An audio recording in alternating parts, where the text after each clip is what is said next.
Hello, I'm Corey Spears, Professor and Chair of Radiation Oncology at the University of Alabama at Birmingham. On behalf of SWOG and our collaborators at Artera, I am pleased to present a brief summary of our 2026 ASCO annual meeting abstract, evaluating Artera AI Breast, an FDA-cleared multimodal artificial intelligence model for prognosis and chemotherapy benefit prediction in postmenopausal women with node-positive, hormone receptor-positive breast cancer from the SWOG 8814 trial. The purpose of the study was to determine whether a locked, previously validated MMAI model could provide prognostic information and predict chemotherapy benefit in this clinically important population. Artera AI combines routine H&E whole slide images with clinical variables, including age, tumor size, and nodal status, to generate a patient-level risk score.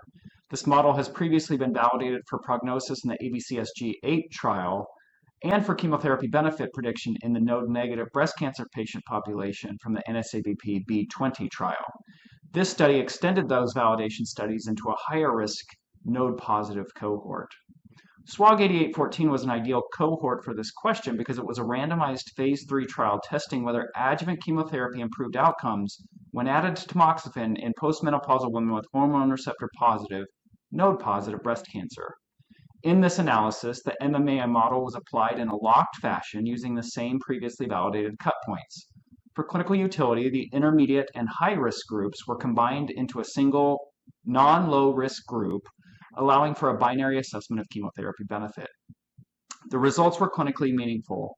In our study, the MMAI was independently prognostic for both disease-free survival and overall survival after adjustment for age, tumor size, and nodal status. At 10 years, the disease-free survival was 74% in the low-risk group compared with 50% in the non-low-risk group. More importantly, the model appeared to identify differential chemotherapy benefit.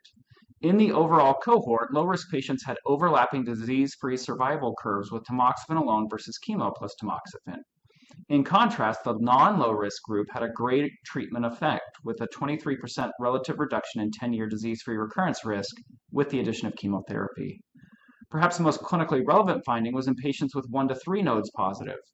In that subgroup, MMAI low-risk patients had minimal apparent benefit from chemotherapy, while the non-low-risk patients had a 26% relative risk reduction in the 10-year disease recurrence risk.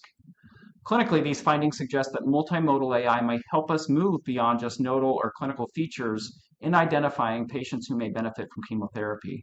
This approach may help identify which patients with hormone receptor positive, node positive breast cancer are most likely to benefit from chemotherapy, and which patients may be reasonable candidates for de-escalation. The broader goal is more precise, scalable, and tissue-sparing decision support for both patients and clinicians in order to identify chemotherapy benefit, and we look forward to the continued validation of Artera AI MMAI in future studies.